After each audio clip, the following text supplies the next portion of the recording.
할렐루야. 주님께서 이 새벽에 말씀으로 은혜 주시기를 바랍니다. 본문의 말씀을 가지고 주인이 쓰시기에 합당한 귀한 그릇이라는 제목으로 말씀을 나누겠습니다. 사도 바울은 디모데에게 그의 사역을 함에 있어서 인내하라고 요청했습니다. 그 사역 자체가 지금 매우 힘든 가운데 있고, 또한 이것이 교정될 기미를 보이고 있지 않기 때문입니다. 뒤에도 나오겠지만 이 대적자들 가운데 후메네오, 빌레도라는 사람이 오늘 이름이 언급되고 있는데, 이 후메네오라는 사람은 우리가 디모데 전서 1장 20절에도 이름이 등장하죠. 후메네오와 알렉산더. 그러니까 디모데 전서를 쓸 때 이 대적자들이 있어서 바울이 그들을 제명시켰는데, 교회에서 출교를 시키고 제명을 시켰는데, 몇 년이 지난 이 디모데 후서를 쓸 때에도 여전히 이 후메네오라는 사람이 활동을 하고 있었다. 제명을 시켰는데 여전히 잘못된 가르침을 교회 성도들에게 가르치고 그릇된 삶을 사는 이런 모습이 있었던 거죠.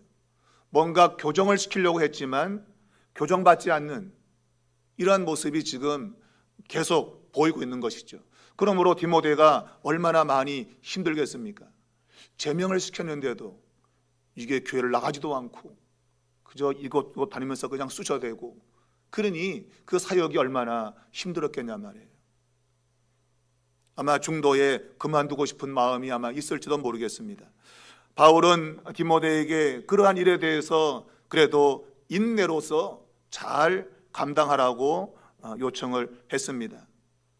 그것이 하나의 이제 고난인 것이죠. 고난. 그래서 앞에서 얘기했지만 병사로, 또한 운동 경기자로, 농부로 애쓰고 수고하는 그것을 끝까지 해야만이 보상이 있다라고 말씀했습니다. 이 대적자들은 끊임없이 이 에베소 교회 안에서 또한 밖에서 잘못된 가르침과 행동을 드러내고 있습니다. 바울은 그러한 대적자들에 대해서 다시금 디모데에게 그들의 그 모습을 상기시키면서 그들을 어떻게 다뤄야 될 것인가, 그리고 그들의 행동에 대해서 어떻게 반응해야 될 것인가 라는 지침을 오늘 본문에서 주고 있습니다. 바울은 그의 논지를 펼 때에 항상 이런 방식을 쓴다고 제가 말씀드렸습니다. 벗으라, 입으라, 또 피하라, 따르라, 이런 대조적인 용어를 사용하면서 뭔가를 주장을 하고 있죠. 오늘 본문에도 보면 피하라고 하는 것, 그리고 따르라고 하는 것을 똑같이 지금 언급을 하고 있습니다. 그러니까 이것은 신앙생활에 있어서 하지 마라, 하라라는 그런 명령이 우리에게 주어진 것과 같은 것이죠. 율법이 우리에게 주어질 때도 하라, 하지 마라가 있는 것처럼 우리가 예수를 믿는 신앙생활에도 해야 될 것과 하지 말아야 될 것이 분명히 존재하는 겁니다. 그런 것들을 잘 분별해가지고 우리가 신앙생활을 해야 되는 것이죠. 자, 이러한 대적자들을 어떻게 대할 것인가에 대한 것을 말하면서 그들과 논쟁하지 마라, 다투지 말라고 말하고 있습니다. 다투지 마라. 왜냐하면 우리가 그런 말 하잖아요. 꺼리가 안 된다. 다툴 만한 꺼리가 되지 않는다. 왜냐하면 그들의 말은 대부분 다 말장난이고 알맹이가 없는 거예요. 그냥 괜히 트집만 잡고 싸우려고 하는 것이죠. 그러니까 싸울 거리가 없는 거예요. 그러므로 그런 거에 자꾸 대항을 하게 되면 오늘 본문도 나오지만 유익한 것이 전혀 없고, 그리고 그런 걸 듣는 사람으로 하여금 망하게 한다. 교회 나왔는데 교회가 자꾸 싸워. 막 그냥 니 잘났니 내 잘났니 막 싸우면 교회 나온 사람들이 그것 보고 얘라 이게 교회냐? 그리고 안 나온다 이거야. 이런 데를 뭐하러 나오냐 이거죠.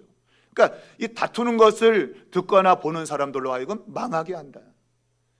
그러니까 교회가 교회다운 모습을 보이지 못하기 때문에 사람들로 하여금 망하게 만드는 그런 결과를 가져오기 때문에 다투지 마라. 잘못됐다고 해도 그들과 싸우지 마라. 싸우는 것은 도리어 망하는 결과를 가져온다. 그래서 고린도서도 보게 되면 피차 물고 뜯으면 망할까 조심하라. 아무리 나의 대의가 분명하다 할지라도 그것 가지고 막 물고 뜯으면 피차 망한다. 그러므로 절대로 논쟁하지 마라, 다투지 말라고 말하고 있습니다. 자, 그러나 이 다투지 않고 피하는 것만 그러면 상책이냐? 그렇지 않다는 거죠. 말했지만 벗으면 입어야 되고 뭔가를 피하면 따라가야 되는 것이죠. 논쟁을 피하는 걸로 그치면 안 되고 그 피하는 것과 반대되는 적극적인 모습이 있어야 된다. 그것이 뭐라고 말합니까? 올바른 행동. 그러니까 내가 참된 하나님의 사람임을 내 삶으로 드러내야 된다는 것이죠. 드러내야 된다. 오늘 본문 그것을 일꾼으로 인정받는 것으로 묘사하고 있습니다. 너가 참된 일꾼임을 인정받아라. 인정받아라. 그러니까 참된 일꾼은 어떤 시험을 통과해야만 진짜인지 가짜인지를 알 수 있는 거죠. 우리가 어떤 것을 인정해 줄 때는 그것을 시험해 보거든요. 그 시험에 합격하면 인정하는 것이죠. 그러니까 참된 일꾼임을 네 스스로가 그것을 인정받도록 하라라는 것입니다. 그럼 어떻게 하면 그러면 참된 일꾼으로 인정받을 수 있느냐? 오늘 첫 번째는 여기 보니까 분별하라고 되어 있어요. 분별하라. 그러니까 이 복음의 메시지를 옳게 분별하는 것이 제일 먼저 중요하다는 겁니다. 이 분별하다는 단어는 원래 그 단어 자체가 길을 이렇게 똑바르게 잘라서 만드는다는 그런 의미에서 왔다고 되어 있습니다. 이게 직선으로 길을 만드는 것, 다 잘라내고 곧게 길을 만드는 것, 그것을 분별이라고 말하고 있어요. 그러니까 잘못된 걸 다 잘라내고 곧게 만드는 것, 그게 이제 분별이라는 단어의 의미인데, 그러니까 이것은 성경을, 하나님 말씀을 올바르게 해석하는 것이 먼저 돼야 된다는 거예요. 하나님 말씀을 올바르게 해석을 해야 된다. 이것은 거짓 이 교사들과 대조가 되는 것이죠. 거짓 교사들은 성경을 잘못 해석하고 있는 거예요. 그러니 성경을 잘못 해석하면 잘못된 행동이 나올 수밖에 없는 거죠. 그러므로 제일 중요한 것은 성경을 올바르게 해석하는 것이다. 성경을 바르게 이해하지 못하면 우리의 삶이 절대로 바르게 될 수 없기 때문입니다. 말했지만 이 후메네오와 빌레도, 그리고 앞에 있던 알렉산더, 이런 사람은 거짓된 성경을 가르쳤다 이거죠. 그 가운데 보면 이제 뒤에 나오지만 부활이 지나갔다, 부활이 지나갔다고 가르치고 있습니다. 이것은 부활이 없다는 말이 아니라 부활이 있는데 이미 우리는 부활했다고 하는 것이죠. 그게 무슨 의미일까요? 이 부활이, 성경은 몸의 부활을 가리키고 있는데, 근데 이들의 주장은 영적인 부활을 가리키고 있는 것이죠. 우리 영적으로 이미 다시 살아난 사람이다. 그렇게 가르치면 어떤 결과가 올까요? 이 몸뚱아리를 중요하게 여기지 않는 거죠. 이미 우리는 영적으로 부활한 사람들이야. 이 몸은 별로 중요하지가 않아. 그런 가르침이 되는 거 아니겠어요? 이것은 두 가지 극단으로 나타납니다. 첫 번째는 금욕주의가 나와요. 그러니까 이게 뭔가 하면 물질은 악하다고 하는 그런 생각. 몸은 아무것도 아니야. 영적인 게 중요해. 그러면 이것은 뭔가 하면 물질은 나쁜 거다. 영적인 건 좋은 거다. 그러한 이분법이 나오는 거예요. 그래서 물질과 연관된 건 다 나쁜 거로 보는 거죠. 그게 이제 하나의 금욕주의로 나오는 거예요. 먹는 것도 제대로 안 먹고. 왜? 그게 다 나쁜 거니까. 물질이 안 좋은 거니까. 그런 거 먹으면 안 돼. 그래서 결혼도 하지 마. 전부 다 그런 것들이 금욕 쪽으로 가는 거예요. 그게 물질과 연관되어 있기 때문에. 그런 거 안 좋은 거야. 하면 안 돼. 그런 극단으로 가는 것이죠. 또 한 가지는 이 몸을 함부로 막 쓰는 거죠. 야, 우리가 영적으로 부활했어. 이 몸은 아무것도 아니면서 이 몸을 막 그냥 나쁜 데 막 쓰는 거죠. 성적으로 또한 내 몸이 막 망가지는 데 막 그냥 혹사시키고. 여러분, 몸을 잘 관리하셔야 돼요. 왜냐하면 이것이 마지막 부활하기 때문이에요. 이 몸으로 부활한다고 되어 있잖아요. 그러므로 우리의 몸을 잘 관리해야 됩니다, 여러분. 믿는 사람은 오래 살기 위해서 몸을 건강하게 한 게 아니라 부활을 위하여 우리가 이 몸을 건강하게 가져야 되는 겁니다.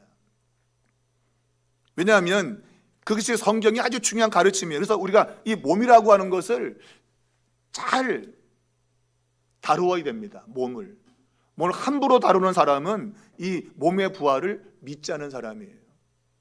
몸의 부활을 믿는 사람은 우리의 육신을 잘 관리하죠. 내 몸이 병들거나 또 내 몸이 죄에 오염되거나 그렇게 하지 않도록 몸을 잘 관리한단 말입니다.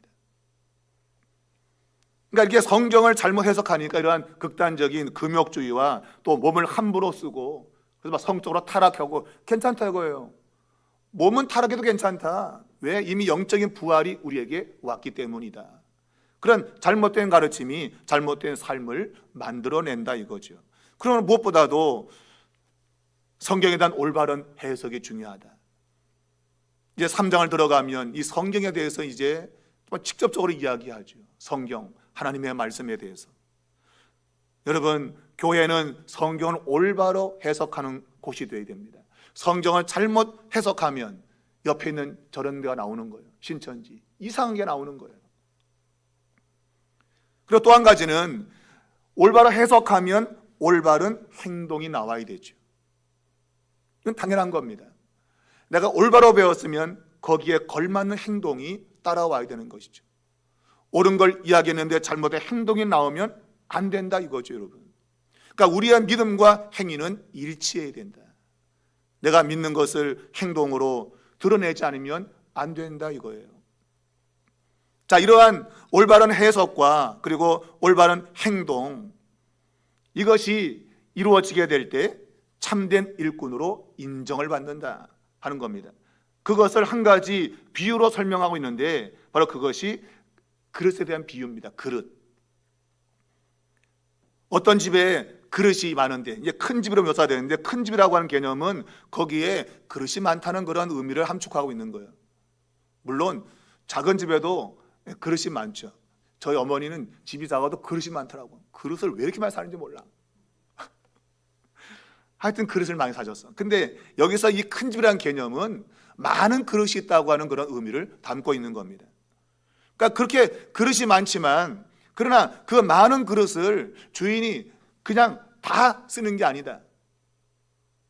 귀하게 쓰는 그릇이 있고 막 쓰는 그릇이 있다. 그러니까 여기서 귀한 그릇이라고 하는 것은 아까 말한 대로 믿는 자가 올바른 성경 해석과 더불어서 올바른 삶을 사는 걸 가리키고 있고, 그래서 천한 그릇이라고 하는 것은 거짓된 가르침을 가지고 거짓되게 사는 그러한 이제 사람을 드러내기 위한 하나의 비유인 것이죠.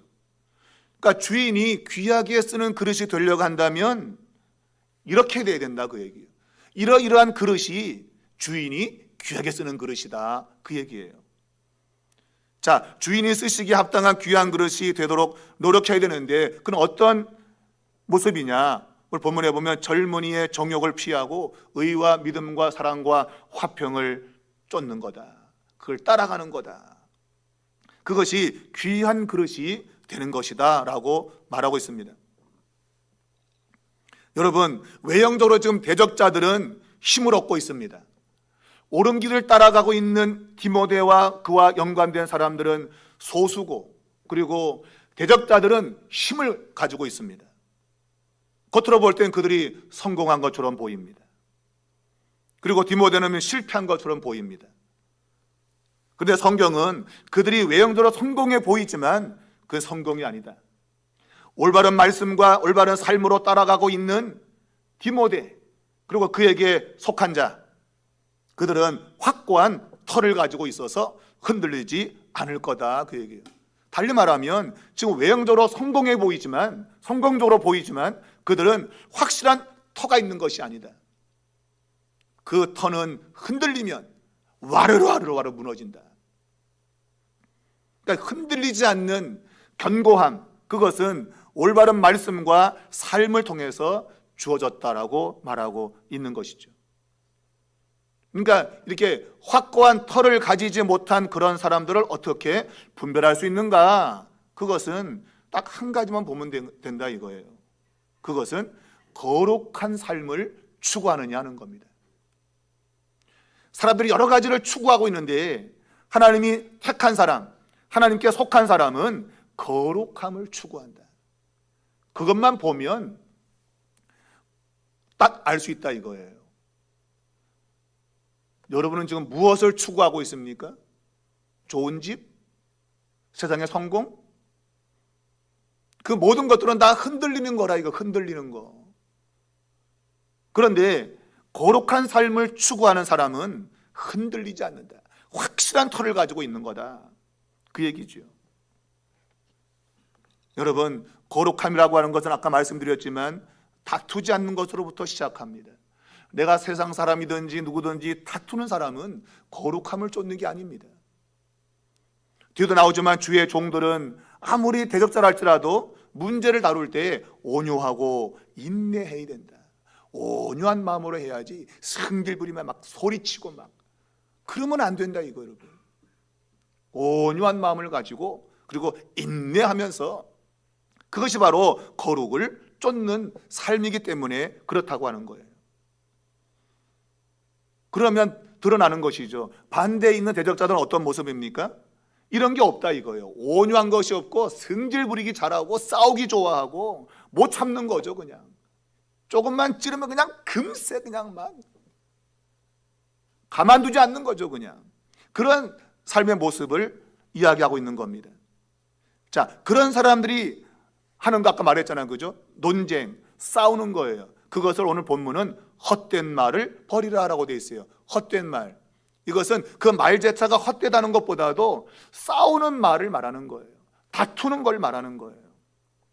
그러니까 이것이 대적자들의 모습이었다. 싸우기를 좋아한다. 이거 싸우기를. 여러분 싸우지 마십시오. 우리 예수님이 싸우고자 했다면 그분은 인류를 구원하지 못했을 거예요. 베드로가 칼을 빼가지고 말고의 길을 확 잘라버렸더니 야, 칼을 도로 칼집에 꽂아라. 칼을 쓰는 자는 칼로 망한다. 야, 내가 지금 12형 더 되는 천사를 불러서 내가 싸우지 못해서 이러고 있는 게 아니야. 그런 방식으로는 이길 수가 없다 이거 여러분. 내가 가는 이 길, 십자가를 지고 나를 부인하고 하나님 앞에 믿음으로 가는 이 길만이 승리하는 길이야. 남들이 볼 때는 저런 바보, 빙신, 쪼다 어떻게 그렇게 살아? 그렇게 보지만 그러나 그 길이 하나님의 나라에서는 승리하는 길이야 하는 거죠. 칼을 빼는 거 이거는 세상이 하는 거예요. 세상이. 돈의 칼을 빼고 명예의 칼을 빼고 그거 휘둘러 가지고 자기를 드러내려고 하는 거 여러분 전부 다 그것은 거룩과는 거리가 멀다 이거예요. 온유한 마음과 겸손한 마음과 인내하는 마음. 오늘 이 대적자들을 표현하게 이렇게 말했어요. 그들의 말은 그런 다툼은 퍼지는 악성 종양 같다고 되어 있습니다. 악성 종양 같다. 의학적 용어죠, 그죠? 그러니까 종기, 이 종기가 계속 번져가는 걸 가리키고 있어요.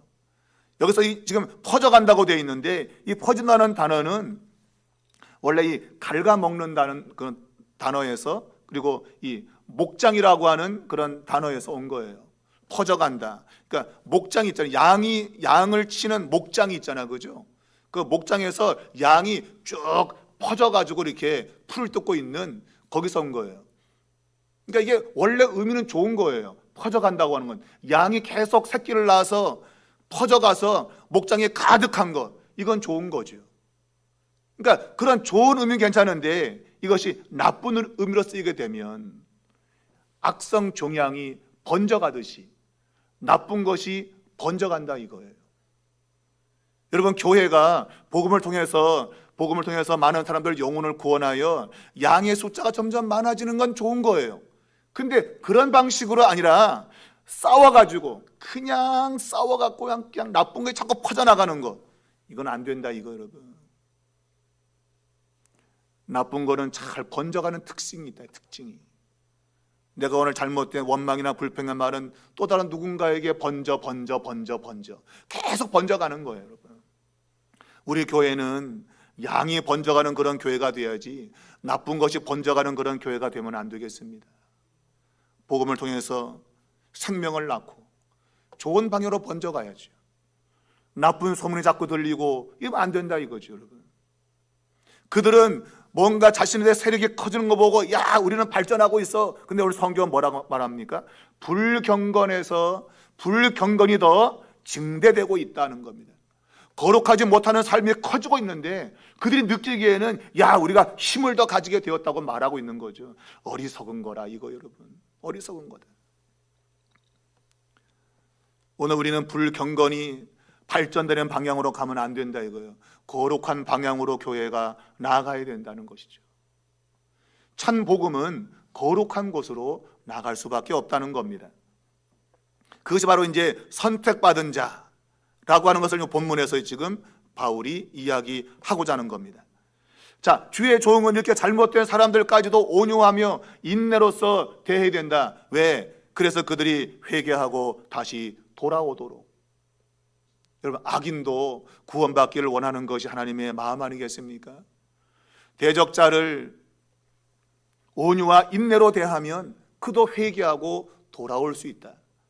하나님이 그러한 능력을 얼마든지 행하실 수 있다고 하는 믿음을 가지고 온유와 인내로 대적자들을 대하라고 오늘 바울이 디모데에게 말하고 있습니다.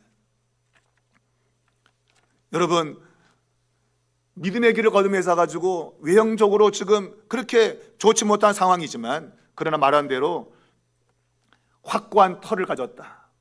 오늘 본문에서 말하고 있습니다. 디모데와 바울은 선택된 사람이고 이러한 사람은 기초가 흔들리지 않는다는 겁니다. 여러분, 선택은 너무너무 중요한 교리예요. 선택이라고 하는 것. 우리 선택이라고 하는 개념에서 두 가지를 말씀하고 있는데, 하나는 인을 쳤다는 겁니다. 인쳤다. 그래서 원래 의미는 건물의 터에다가 보증을 새겨놓는 그런 관행에서 온 겁니다. 어떤 건물에 터가 있으면 여기다 이제 이거는 누구 거라고 이렇게 쓴다 그 얘기죠. 이 땅은 누구 거. 지금은 이제 우리가 등본해 갖고 이제 종이에 쓰지만 옛날에 직접 그 터에다가 가서 새겨 넣는 거예요. 여기 아무아병의 거라고 이렇게 새기는 거예요. 이 땅은 누구 거다라고 새기는 거죠. 그것은 바로 소유권, 또한 보증, 또한 정품이라고 하는 의미를 가지고 있는 겁니다. 성경에는 성령이 우리를 인쳤다고 되어 있죠. 하나님이 성령으로 우리를 인을 친 겁니다. 이것은 우리가 하나님의 소유가 되었다. 하나님 우리를 보증하신다. 우리가 정품이다 그 얘기예요. 여러분, 요즘 짜가가 얼마나 많아요. 짜가가 명품 좋아하는 사람들의 눈을 홀려서 이 짜가가 얼마나, 짜가가 많다. 이거 가짜다. 진짜 같지만 가짜다. 오늘 외형적으로는 지금 막 규모가 커지고 세력을 갖고 있지만 그러나 그들은 다 가짜다. 디모데 그리고 그 말씀에 붙들려 올바른 행실을 가지고 있는 이 사람들이 진짜다. 하나님이 그들을 인쳤다는 겁니다. 내가 그들을 선택해서 내가 도장을 찍었다 이거예요. 그것이 성령으로 보증을 섰다는 것입니다. 여러분에게 지금 성령이 있다고 한다면 여러분은 보증을 받고 있는 겁니다. 달리 말하면 여러분이 정품이라 그 얘기예요. 정품. 가짜가 아니고 진짜라 그 얘기예요. 이 여기서 말하고 있는 이 인쳤다고 하는 이 말, 동시에 주님께서 자기 백성을 아신다고 하는 민수기 16장 5절의 말씀을 바울이 인용하고 있습니다.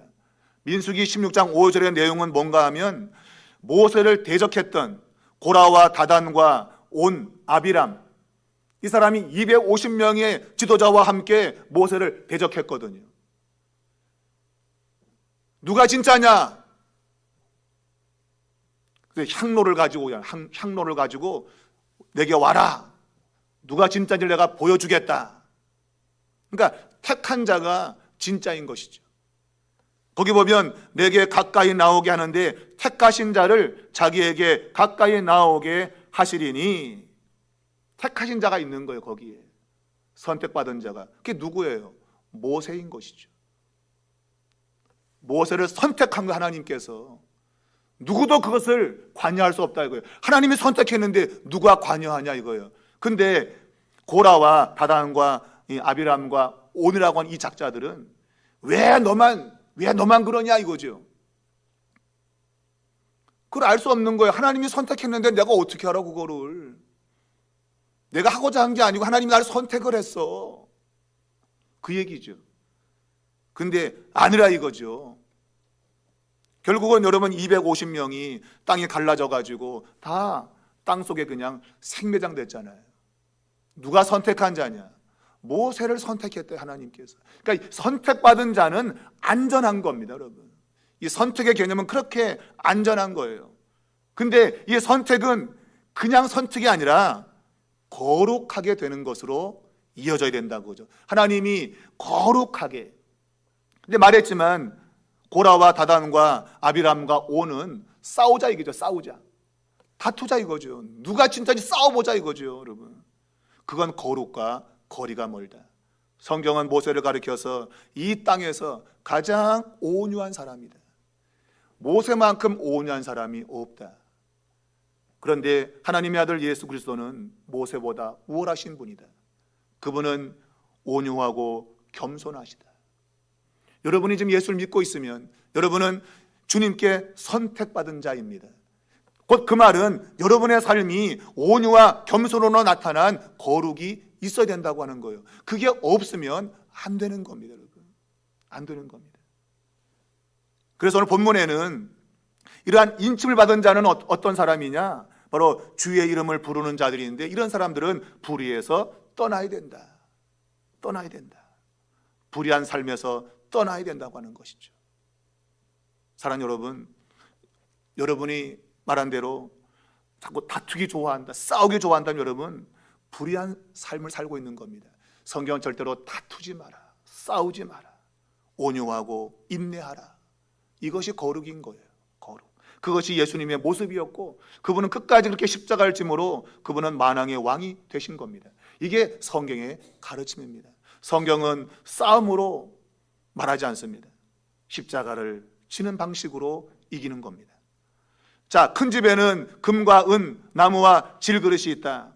금과 은이라고 하는 것은 이것은 귀한 거지만 의미적으로는 공식적인 그릇을 가리키고 있습니다. 남에게 뭔가를 대접할 때 쓰는 그릇이라 그 얘기예요. 그게 귀하기 때문에. 나무와 질그릇은 그냥 나 개인적으로 그냥 밥 먹을 때 그냥 아무 때나 막 먹는 거. 남에게 대접할 때는 금과 은으로 귀한 그릇으로 함께 식사하는 거죠. 이 말은 무슨 의미입니까?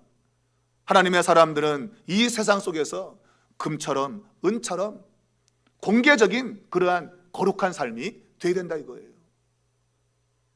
하나님이 우리를 그렇게 세상에 보이고 싶어 한다 이거죠. 너는 금과 은 그릇으로 공식적으로 이 세상 속에서 내가 보여주고 싶은 그릇이야. 그러나 반대로 쟤네들은 내가 막 쓰는 그릇이야. 집에서 나 혼자 밥 먹을 때 쓰는 그릇이야. 그런 얘기 여러분. 그것은 하나님이 그만큼 택한 자들을 귀히 보신다는 거죠. 주님 우리를 귀하게 보시는 것만큼 우리는 그분이 쓰시기에 합당하도록 아무리 금과 은이 좋은 그릇이어도 똥이 묻어 있으면 음식을 어떻게 담아 거기다 여러분 못 담지요. 여러분 집에 금그릇 은그릇 거다 여러분 똥이 묻어 있으면 담아 먹겠습니까? 나무 그릇이나 그냥 아무 그릇이나 담아 먹지. 더러운 그릇은 쓸 수가 없다는 거죠, 여러분. 아무리 좋아도 더러운 그릇은 안 된다는 거예요. 그게 핵심인 겁니다, 여러분. 우리가 나 자신을 구별하고 아까 말한 대로 다투지 않고 온유하고 인내한 모습으로 살면 하나님이 나를 귀하게 사용하신다. 우리 3.1 교회가 그러한 귀한 그릇 교회 되기 바라고 여러분의 개인적 삶도 하나님이 아름답게 쓰시는 그러한 깨끗한 그릇, 거룩한 그릇으로 쓰임받다가 주님 나라에서 칭찬을 받는 그러한 삶이 되시기를 주님의 이름으로 축복합니다.